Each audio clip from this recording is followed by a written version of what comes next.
തീരെ മേലാണ്ട് കിടക്കുന്ന കുറേ ആൾക്കാരുണ്ട്. പറയാൻ പറ്റിയെങ്കിൽ പറഞ്ഞാൽ അങ്ങോട്ടും ഇല്ല ഇങ്ങോട്ടും ഇല്ല എന്ന് പറഞ്ഞ് കിടന്ന ആൾക്കാർ ഏതെങ്കിലും സമയത്തൊക്കെ കുട്ടുപോയി നോക്കിക്കഴിഞ്ഞ് വന്നു കഴിഞ്ഞാൽ അവരുടെ കാര്യത്തിൽ തീരുമാനമായിട്ടുണ്ട്. അമ്മ രക്ഷപ്പെട്ടു. പുണ്യം കിട്ടിയിട്ടുണ്ടോ എന്നുള്ളത് ഒന്നുകിൽ അവർ രക്ഷപ്പെട്ടിട്ടുണ്ടോ അല്ലെങ്കിൽ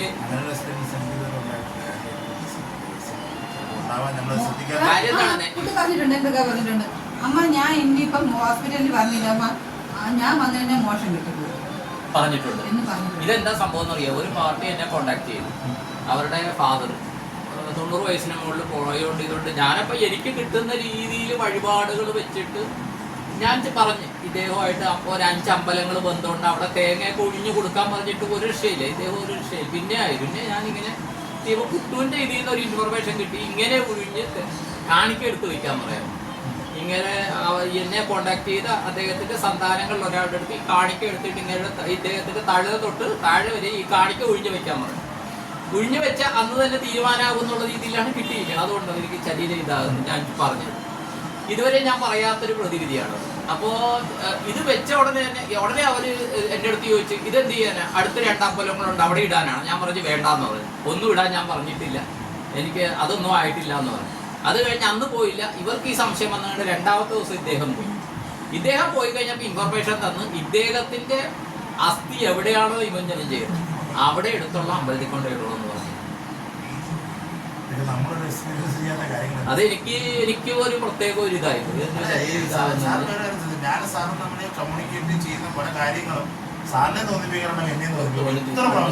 കുറെ പ്രാവശ്യം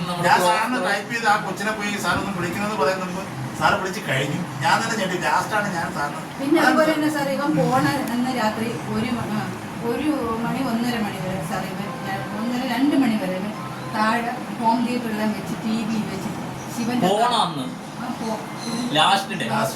എന്നുവെച്ചാൽ പിറ്റേ ദിവസം ശരീരത്തിലില്ല.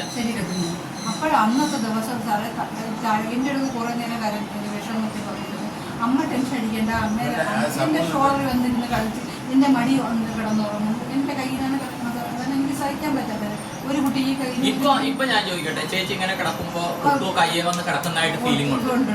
ആ ഭാരം ചേച്ചിക്ക് ഫീൽ ചെയ്യുന്നുണ്ട്. അപ്പൊ ഞാൻ ചോദിക്കട്ടെ, ഈ കുട്ടി ഇങ്ങനെ വന്ന് കിടക്കുമ്പോ ചേച്ചി പിന്നെയും കരഞ്ഞാൽ പുള്ളിക്ക് സങ്കടമാകുന്നത് എങ്ങനെ സാറേ? കരയാതിരിക്കാൻ പറ്റും. ഞാൻ അങ്ങനെ കുട്ടുവിനെ വളർത്തിയതാണ്. കുട്ടു ഇതിന് ഭയങ്കര ഗുരുത്വമുള്ള കുട്ടിയാണ്.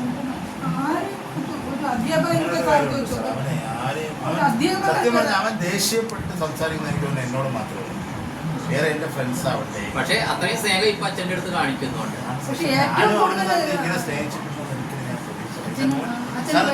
സാർക്ക് ഒരു ബാങ്ക് എംപ്ലോയി ആണല്ലോ. സാറിന് വേറൊരു കാര്യം ഇവൻ അന്നത്തെ ദിവസം തലേദിവസം രാത്രി ഒരു 11 മണിയാകുമ്പോൾ എൻ്റെ അടുത്ത് കൊണ്ടുവന്ന് ഹോസ്പിറ്റലിൽ നിന്ന് അമ്മേനെ കൊണ്ടുവന്നു. അവന് അമ്മ ഭയങ്കര ജീവൻ. അമ്മമ്മ ജീവൻ പോയപ്പോൾ അവൻ ചോദിച്ച് വാങ്ങിയതാണ് ഇവൻ്റെ ജീവൻ കൊണ്ടുപോയത്. ഞാൻ പറഞ്ഞു പരീക്ഷ സാറ് ഇവന് കുറേ പരീക്ഷ ഇത്രയും പരീക്ഷ എന്തിനാണ് എൻ്റെ മുന്നിൽ കൊടുത്തത്. ചില സമയത്ത് ഞാൻ ആലോചിച്ചു പോകും. അപ്പോഴും അവൻ പറയണം, ഇപ്പോഴും എൻ്റെ അടുത്ത് പറയണം, അമ്മ ലാസ്റ്റ് വരെ എനിക്ക് പരീക്ഷണമായിരുന്നു. ഭഗവാൻ ചോദിച്ചൊന്ന് നീ വരണ നിന്റെ അമ്മാമ്മയെ കൊണ്ടുപോട്ടാന്ന് വെച്ചു. അവർ പറഞ്ഞു അമ്മയുടെ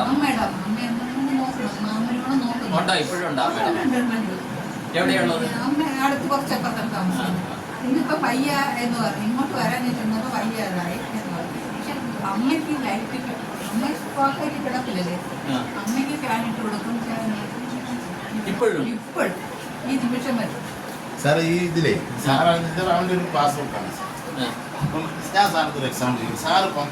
സാറിന് കല്യാണം കഴിച്ചിട്ട് സാർ സ്വാഭാവികമായിട്ട് നോമിനി ആരെയായിരിക്കും? മാക്സിമം നമ്മൾ അമ്മയെ വെക്കത്തു. 80% പേരും ഇതിലാരാ പേര് സാർ വെച്ചിരിക്കുന്നത്? അതേ കടപ്പത്തിൽ ഞാൻ ഞെട്ടിപ്പോയി സാർ.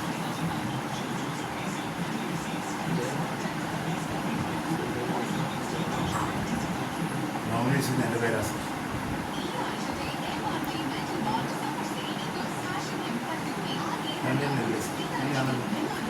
അതെ സൂര്യകൃഷ്ണ നോമിനി എൻ്റെ പേരാണ്. ഇത് എന്ന് പറഞ്ഞാൽ ഞാൻ സത്യം പറഞ്ഞാൽ എൻ്റെ കണ്ണ് നിറഞ്ഞു പോയി സാർ.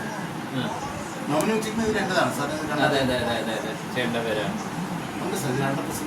2% അത് ഞാൻ ആലോചിക്കുകയും ചെയ്തു, ഇവൻ എന്തിനും എന്റെ പേര് പക്ഷേ ഏറ്റവും കൂടുതൽ സ്നേഹം അമ്മയോടായിരുന്നു സാർ. അമ്മയെന്ന് വെച്ചാൽ ചാവുന്നവനാണ്. ഒരു മോൻ നോമിനി വെച്ചിട്ട് ഇതിന്റെ പേരിൽ ഒരു കേസ് നടന്നുകൊണ്ടിരിക്കുന്നത്. ഇവര് ആക്ച്വലി 20 ലക്ഷം രൂപയുടെ ഒരു ഇൻഷുറൻസ് ഉണ്ട്, അവര് തന്നിട്ടില്ല, അവർ ക്ലെയിം ചെയ്യാൻ സമ്മതിച്ചില്ല. അവർ സമ്മതിക്കാത്ത കാര്യം എന്ന് വെച്ചാൽ ഇവന് അനൂറിസം ഡിസീസോ എന്നാണ് ഇവ മരിച്ചിരിക്കുന്നത്. അപ്പോൾ അവർ പറയുന്ന അനൂറിസം ഡിസീസിന് കൊടുക്കാൻ പറ്റത്തില്ല എന്നാണ് പറയുന്നത്. പക്ഷെ അവർ പറയുന്നത് തെറ്റാണ്, കാരണം ഇവൻ വീണിട്ടാണ് മരിച്ചിരിക്കുന്നത്. വീണപ്പോഴാണ് ഞങ്ങൾക്ക് കുട്ടി ഇപ്പൊ ഇവിടെ കിടന്ന് അവൻ മരിച്ചിട്ടാണെങ്കിൽ പറയാം ഇൻഷുറൻസ് അല്ല, അത് കേസ് മൂവ് ചെയ്തിരിക്കുകയാണ്.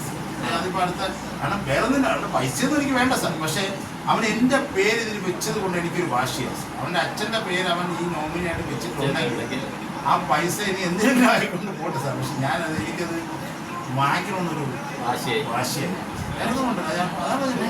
എനിക്ക് ഒരാഗ്രഹം അച്ഛന്റെ പേരൊക്കെ നോമിനി ഞാനൊന്നും ഒരിക്കലും വെച്ചില്ല സാർ. സ്ഥലത്തൊരു ചെറിയ ഒരു ഇത് കെട്ടാനൊന്നും എനിക്ക് ആഗ്രഹം. വേറൊന്ന് ചോദിക്കട്ടെ ചേട്ടാ, ഇപ്പൊ ചിലരുണ്ടല്ലേ, ഇപ്പൊ ഞാൻ ചോദിക്കണം, എന്തെങ്കിലും തെറ്റുണ്ടെങ്കിൽ ക്ഷമിക്കണം. കുട്ടൂന് വേണ്ടിയിട്ട് ഇപ്പൊ ഞാനിവിടെ വന്നു ഇത് ചെയ്തു, എനിക്കൊരു ആഗ്രഹം വന്നു, ഞാൻ ഇത് ചെയ്തു. ഇപ്പൊ വേറെ ആൾക്കാർക്ക് എന്തെങ്കിലും കുട്ടൂന് വേണ്ടി ഇങ്ങനെ ചെയ്യണം, ഇവിടെ ഇത് ചെയ്യണം എന്ന് പറഞ്ഞാൽ എന്താണ്, എന്തെങ്കിലും സാധ്യതകളുണ്ടോ? ഇപ്പൊ ഞാൻ എനിക്ക് ഇഷ്ടപ്പെട്ടത് ഞാൻ ഇവിടെ കൊണ്ടുവന്ന് വെച്ച് ചേട്ടൻ എന്നെ എതിർത്തുമില്ല, ഞാൻ അവിടെ എനിക്ക് സാറ് ആദ്യമായിട്ടൊരു ആളല്ല ഈ സാധനം ഇവിടെ കാണാൻ വെച്ചിട്ടുണ്ട്. ആർക്ക് വേണോ എപ്പോ വേണോ എന്റെ വീട്ടിൽ. അതെ ഞാൻ വേറെ ചോദിക്കണത്, ഇപ്പൊ വരാൻ പറ്റാത്ത ആൾക്കാരാണെന്ന് വെച്ചാൽ വിദേശത്തോ എവിടെയെങ്കിലും ഉള്ള ആൾക്കാരാണെങ്കിൽ എന്തെങ്കിലും സാധ്യത വേണമെങ്കിൽ അവർക്ക് എന്തെങ്കിലും ആരെങ്കിലും കൊടുത്ത് അയച്ചു വിടുകയോ ചെയ്താൽ ഞാൻ പോയി കളക്ട് ചെയ്ത് കൊണ്ടുപോയില്ല. ചേട്ടനെ ഒരു എമൗണ്ട് അയച്ചിട്ട് സമ്മതിക്കരുത്. പൈസപരമായിട്ട് അത് പറഞ്ഞു അതെനിക്ക് മനസ്സിലായി, അതുകൊണ്ടാണ് ക്ഷമ ചോദിച്ചിട്ട് ഞാൻ ചേട്ടനോട് അവരെന്നോട് തോന്നിപ്പിച്ചൊരു കാര്യമായിരിക്കും എക്സസൈസ്. നാളെ ഇത് എവിടെ എത്തുന്നു, എങ്ങനെ പോകുന്നു ഒന്നും നമുക്ക് ആർക്കും അറിയത്തില്ല. എൻ്റെ മോനെ എന്നോട് പറഞ്ഞിട്ടുള്ള കാര്യം അച്ഛൻ ഒരിക്കലും പൈസയുമായിട്ട് ഞാൻ അതിൻ്റെ ഫാക്റ്റാണ്. സാറിൻ്റെ കാര്യം കുറിച്ചുകൊണ്ട് ഞാൻ പറയാം, വെറുതെ കൊണ്ടല്ല സാറിന് ഞാൻ വീട്ടിൽ പോയി സാറിൻ്റെ കാര്യം തുറന്നു എൻ്റെ ആഗ്രഹമുണ്ട്, അതാണ് ഞാൻ തൊട്ടതാണ്. എൻ്റെ മോൻ എന്നോട് പറഞ്ഞിട്ടില്ല അച്ഛൻ ഒരിക്കലും പൈസയുമായിട്ട് ഞാൻ ആരെയും നോക്കി എൻ്റെ കൊച്ചിൻ്റെ. പക്ഷെ വേറൊരു കാര്യമുണ്ട് ചേട്ടാ, ഇപ്പൊ പലരോടും പറഞ്ഞ് പല വഴിപാടുകളും അതും ഇതും ചെയ്തിട്ട് പറ്റാത്ത കുറേ കാര്യങ്ങൾ ഇപ്പോൾ കുട്ടുവിനെ ഇത് ചെയ്ത് കഴിയുമ്പോൾ ഇപ്പോൾ ഒരു വ്യക്തി അദ്ദേഹം ഒരു നല്ലൊരു പൊസിഷനിൽ നിൽക്കുന്നതാണ്. ചേട്ടനെ കോൺടാക്ട് ചെയ്തു, അദ്ദേഹത്തിന് ചെറിയ ശാരീരിക ആവശ്യതയുണ്ട്. ചേട്ടനെ കോൺടാക്ട് ചെയ്തപ്പോൾ അദ്ദേഹത്തിൻ്റെ അടുത്ത് ഇന്ന ട്രീറ്റ്മെൻറ്റ് എടുക്കാൻ പറഞ്ഞെന്ന് പറഞ്ഞ് ചേട്ടൻ അദ്ദേഹത്തിന് ഇൻഫർമേഷൻ കൊടുത്തു. ഇന്ന് രാവിലെ അദ്ദേഹം എൻ്റെ ആളെ മനസ്സിലായി, പേര് പറയണ്ട കാര്യം ആ പൊസിഷനിലുള്ള ആളാണ്, അത് പറയരുതെന്നത് ശരിയല്ല. ചേട്ടൻ അറിയില്ലായിരുന്നു ഇദ്ദേഹം ആരാണ് എന്താണെന്നൊന്നും അറിയില്ലായിരുന്നു, അറിയേണ്ട ആവശ്യമില്ല. പക്ഷെ ചേട്ടൻ്റെ അടുത്ത് കറക്റ്റായിട്ട് ഇന്ന ഇൻഫർമേഷൻ കൊടുത്ത് ഇന്ന ട്രീറ്റ്മെന്റ് എടുത്തെന്ന് പറഞ്ഞിട്ട് ഇൻഫർമേഷൻ കൊടുത്തു എന്ന് പറഞ്ഞു. അപ്പൊ അങ്ങനെയുള്ളവരൊക്കെ എന്തെങ്കിലും നമ്മൾ കുട്ടൂരെന്ന് ഇപ്പൊ അങ്ങനെയുള്ളവർക്കൊക്കെ വരാം, ഇപ്പൊ കേരളത്തിൽ അല്ലെങ്കിൽ ഉള്ളവർക്കെല്ലാം വരാം. ഞാൻ പറയാം സാറേ, അങ്ങനെ അത്ര ആഗ്രഹം ഉണ്ടെങ്കിൽ ഞാൻ ഒരു കാര്യം പറയാം, കുട്ടൂന് കിടക്കുന്ന സ്ഥലത്ത് ഒരു കരിക്കും ഒരു പിന്നെ തിരിയും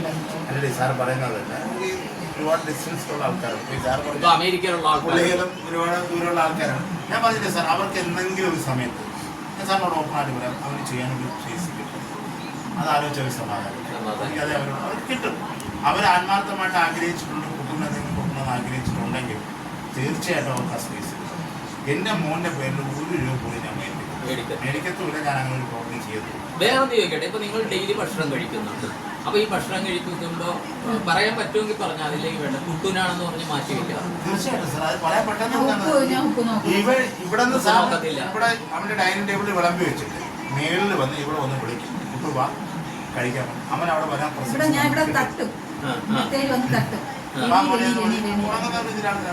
ഇവിടെ താഴെ വരും, അവിടെ വന്ന് അത് കഴിഞ്ഞ ശേഷം നമുക്ക് മനസ്സിലാവാൻ കഴിച്ചാൽ ഞാൻ.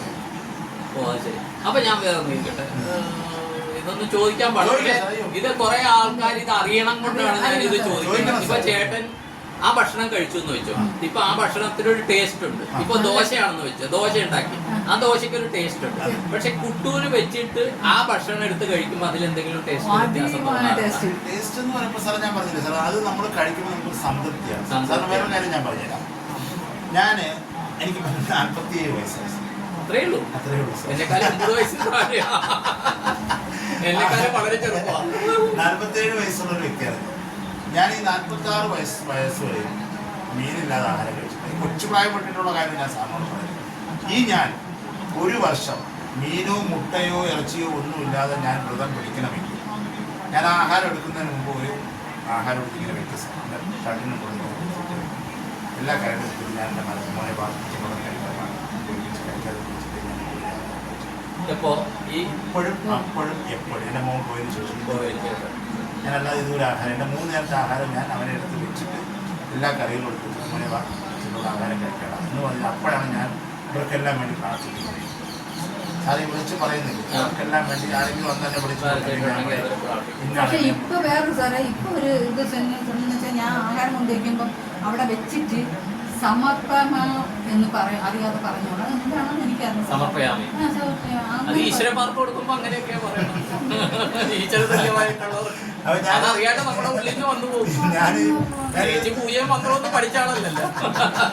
ഞാനിത് ഇങ്ങനെ വെച്ചിട്ട് ഞാനിങ്ങനെ അന്ന് ആരെങ്കിലും എന്നെ വിളിച്ചിട്ടുണ്ടെങ്കിൽ ഒരു വിഷമം പറയും. ഇപ്പോൾ ഇന്നലെ ഞാൻ ഫുഡ് കഴിക്കാൻ സമയത്ത് ഞാൻ മറ്റേ ക്യാൻസർ ഞാൻ പോയിട്ട് ഞാൻ അവരെ പ്രാർത്ഥിച്ചിട്ട് ഞാൻ മുന്നേ എന്നോട് എന്തെങ്കിലുമൊക്കെ അവർക്ക് ചെയ്തു. ആ സമയത്ത് എൻ്റെ മനസ്സിൽ വരുന്നത് അത് കഴിഞ്ഞിട്ട് ഞാനത് കഴിക്കാറുണ്ട്. പക്ഷേ ആ കഴിക്കുന്ന ആഹാരം എന്താണെന്നോ ഏതാണെന്നോ ഒന്നും നമുക്ക് മനസ്സിലാക്കും. ഈ കഴിക്കുന്ന സമയത്ത് നമുക്കെല്ലാം ഒരുപോലെയാണ്. പണ്ടിപ്പോൾ നമ്മളിപ്പോൾ ഒരു ചിക്കൻ കഴിക്കുമ്പോഴോ മട്ടൻ കഴിക്കുമ്പോഴോ പ്രത്യേക ടേസ്റ്റ് ഉണ്ടാകും. പക്ഷെ അതൊന്നും ഇവിടെ ഒരു സംഭവിക്കാതെ നമുക്കെല്ലാം. അതെ, കുട്ടൂര് വെച്ചത് ചേട്ടൻ കഴിച്ചു, അത് കഴിഞ്ഞിട്ട് പിന്നെ ചേട്ടൻ എപ്പോഴെങ്കിലും അത് തന്നെ ഇപ്പോൾ ഇഡ്ഡലിയാണെന്ന് വെച്ചോ, 1 മണിക്കൂർ കഴിഞ്ഞാൽ ഇഡ്ഡലി എടുത്ത് ടേസ്റ്റ് ചെയ്യുമ്പോൾ വേറെ ടേസ്റ്റ് ആണല്ലേ തോന്നുന്നത്, ഫീൽ ചെയ്തിട്ട്. കാര്യം ഇങ്ങനെയുള്ളവർ ഇത് ചെയ്ത് കഴിഞ്ഞാൽ ആ ഇതിന് ഒന്നുകൂടി ടേസ്റ്റ് കൂടുന്നു. ഇപ്പൊ പായസമാണെന്ന് വെച്ചു, സാധാരണ ഇതിനേക്കാളും അവരുടെ പ്രസൻസ് ഫീൽ ചെയ്യുമ്പോൾ ഒന്നുകൂടി മധുരം കൂടുന്ന നോക്കിയിട്ടില്ല, ചെക്ക് ചെയ്ത് നമ്മളിപ്പോൾ ഒരു പ്രാവശ്യം കഴിച്ചാൽ പിന്നെ നമ്മൾ ആ ഭാഗത്തോട്ട് നോക്കുന്നില്ല. അതുകൊണ്ടായിരിക്കും സാർ ചിലപ്പോൾ നമ്മൾ ചെക്ക് ചെയ്ത്. ഇപ്പോൾ ഞാൻ ഈ ഫുഡിൻ്റെ പ്രസൻസിൻ്റെ കാര്യം തന്നെ ഞാൻ സാറിനോട് പറഞ്ഞു. ഇങ്ങനെ 3 നാൾ മുമ്പ് എൻ്റെ അടുത്ത് പറഞ്ഞിട്ടുണ്ട്. പക്ഷേ എനിക്കറിയാം, ഞാൻ ഈ സ്റ്റാറ്റസിൻ്റെ കേസ് സാറിനോട് പറഞ്ഞതുപോലെ ഇവൻ ഇതിന് മുമ്പ് ഒരുപാട് പ്രാവശ്യം സ്റ്റാറ്റസ് പറഞ്ഞിട്ടുണ്ട്. ഞാൻ ഫോൺ അവിടെ ഇങ്ങനെ ഞാൻ ഫോണിൽ സാറിൻ്റെ അതിനടിയിൽ പോകും. അതിനടിയിൽ പോകും സാർ, എൻ്റെ മണ്ടയിലാണ്. ഇതാണ് ആ ഫോൺ സാർ. ഇത് എൻ്റെ ഫേസ് ഐഡിയാണ് സാർ. വേറെ ഇപ്പോൾ സാറ് വിചാരിച്ചപ്പോൾ ഇത് തുറക്കാൻ പറ്റില്ല. ഇതിൻ്റെ നമ്പർ ലോക്ക് എനിക്ക് മാത്രമേ അറിയാം, ഇവർക്ക് പോലും അറിയാം. എൻ്റെ ഫേസ് ഐഡി കൊടുത്താൽ മാത്രമേ ഇത് തുറക്കപ്പെടും. അല്ലെങ്കിൽ ഞാൻ ഇതിൻ്റെ നമ്പർ അടിക്കണം. പിന്നെ അതിനെക്കാട്ടി രസം എന്ന് പറഞ്ഞാൽ ഇവൻ ഈ വാട്സപ്പിലും ഇതിന് ലോക്ക് എടുക്കും. അത് ഞാൻ സാറിന് കാണിച്ചത്. ഇതൊന്നും പറഞ്ഞാൽ ആളുകൾ വിചാരിക്കും നമ്മൾ കള്ളം പറയുകയാണ്, അല്ലെങ്കിൽ ഈ വാട്സപ്പിൽ ഇവൻ ലോക്ക് എടുക്കും. വാട്സപ്പ് ലോക്കാണ്, ഫേസ് ഐഡിയാണ്. എൻ്റെ ഫേസ് ഐഡിയാണ്. കണ്ടോ ഇതെങ്ങനെ ഇവര് തുറക്കും? മനസ്സിലായോ സാർ? ഇത് ഞാൻ തുറക്കണ്ടേ? ഞാൻ മാത്രം വെച്ചാൽ മാത്രമേ തുറക്കത്തുള്ളൂ. അതർവൈസ് ഇല്ലേ ഇതിന്റെ പാറ്റേൺ പോലും നമുക്ക് അത്ര തുറക്കും. ഇതിന്റെ പാറ്റേൺ ഉണ്ടല്ലോ, അത്ര ഈസി ആയിട്ട് തുറക്കാൻ പറ്റും. ഞാൻ പറ്റും സാർ. ഞാൻ എൻ്റെ ഒരു ഓർമ്മയില്ല, ഞാനൊരു 5-6 പ്രാവശ്യം ചെയ്യുമ്പോഴാണ്. ഇതാണ് സാർ ഞാനിപ്പോ സാറിന് വേണ്ടി ഇത് തുറന്ന് കാണിക്കാം. അല്ലാതെ നമ്മൾ അവന്റെ മെസ്സേജ് എത്രയോ ദിവസം മുമ്പ് നടക്കുന്ന കാര്യമാണ്. 15-5 മെസ്സേജ് വന്നോണ്ടിരിക്കുന്നുണ്ട്. ആരെന്ന് എനിക്ക് അറിയത്തില്ല സാർ. അത് ശരി, ഞാൻ തുറന്നുകൊണ്ട് നോക്കിയിട്ട് നമുക്ക് അതിന്റെ ആവശ്യമില്ല. നമ്മൾ അവന്റെ ഫോൺ അന്ന് കൊടുക്കത്തില്ല, ഇന്ന് കൊടുക്കത്തില്ല. ഹായ് അയച്ചു നോക്കി വേണ്ടിക്ക് എന്റെ ഇത് റെഡി ചെയ്തില്ലേ സാർ? 3-5 അന്ന് ഞാൻ ഇവന് എന്റെ സ്റ്റാറ്റസ് അവൻ കാണുന്ന അന്നാണ്. ഇതിന് വേറെ ആരെങ്കിലും എടുത്ത് കാണുന്നുണ്ടെന്ന് പറയുമ്പോൾ ഞാൻ ഹായ് അയച്ചു. കണ്ടോ ഇപ്പോഴും ഒരു മെസ്സേജ് തുറന്നുകൊണ്ടിരിക്കണം. നമ്മൾ തുറന്ന് നോക്കാറില്ല. ഒരു കാര്യം മേ ബി സാർ നോക്കാം. നമ്മളിതാ 26/2/2025 ഈ മൊബൈൽ തുറന്നെങ്കിൽ അപ്പോഴത്തേക്ക് നമ്മൾ നോക്കേണ്ടത്. ഇതൊന്നും ആളുകൾ പറയുമ്പോൾ ആളുകൾ വിചാരിക്കും 13/2/2025 അപ്പൊ ഇന്ന് മാസം എത്രയാണ് സാർ വിചാരിച്ചത്? മൊബൈൽ ആരും തുറക്കുന്നില്ല. ഇപ്പൊ സാറിന് വേണ്ടി ഞാൻ തുറന്നതാണ്. അപ്പം അതുപോലും എന്നിട്ടാണ് സ്റ്റേറ്റിന്റെ സ്റ്റാറ്റസുകൾ പുള്ളി കാണുന്നത്. അതും സ്റ്റാറ്റസ് ഇട്ട് അപ്പൊ തന്നെ കാണുന്നുണ്ട്. അതാ പിറ്റേ ദിവസം എല്ലാ സ്റ്റാറ്റസും കാണുന്നില്ല. ഞാൻ എന്തെങ്കിലും ഒരു കാര്യം വളരെ ഫീലിങ്ങോടുകൂടി, അതായത് വളരെ വിഷമത്തോടുകൂടി എന്തെങ്കിലും ഒരു ഫീലിങ്ങോടുകൂടി കിട്ടുന്ന കാര്യം, പിന്നെ വേറെ എന്തെങ്കിലും ഒരു എക്സ്പ്രസീവ് ആയിട്ടുള്ള നോർമൽ സ്റ്റാറ്റസ് നമുക്ക് കാണത്തില്ല. ചില സ്റ്റാറ്റസ്, പർട്ടിക്കുലർ സ്റ്റാറ്റസ് അത് മാത്രമേ അവൻ കാണുള്ളൂ. എനിക്കിത് അറിയത്തില്ലായിരുന്നു. ആദ്യമൊക്കെ ഞാനിത് കാണുമ്പോൾ ഞാൻ വിചാരിക്കുന്നത് പണ്ട് വേണ്ട സ്റ്റാറ്റസ് കാണുമല്ലോ, എൻ്റെ മോൻ കാണുന്നുള്ള ഫീലിങ്ങാണ്. ഇടയ്ക്ക് ഒരു ദിവസം പെട്ടെന്ന് എനിക്ക് ബ്ലൈൻഡ് ഓപ്പണായി ഇതെങ്ങനെയാണ് സ്റ്റാറ്റസ് കാണുന്നത്. അപ്പോഴാണ് ഞാൻ സാറിനെ വിളിച്ച് പറഞ്ഞു ഓർമ്മ സാറേ ഇവ എൻ്റെ സ്റ്റാറ്റസ് കാണുന്നു. ഇത് ശരിയാ ഓർമ്മയുണ്ടോ സാർ? അതിനുശേഷം ചേട്ടന്റെ സ്റ്റാറ്റസ് എല്ലാം ഞാനും കാണും. സാറിന്റെ നമ്പർ ഞാൻ സേവ് ചെയ്തിട്ടുണ്ട്. ചിലപ്പോൾ ഒരു ദിവസം സാറും അതൊരു മിറാക്കിൾ സംഭവിക്കാതിരിക്കത്തില്ല. കാരണം സാർ വേറൊന്ന് ചോദിക്കട്ടെ, ഈ കുട്ടുവിന്റെ ഇത് വെച്ചിട്ട് സാമ്പത്തികമായിട്ട് ആർക്കെങ്കിലും സഹായം കിട്ടും? ആരുടെങ്കിലും സാമ്പത്തിക ഇത് നടന്നു കിട്ടിയിട്ടുണ്ടോ കുട്ടുവിനെ വിചാരിച്ചു?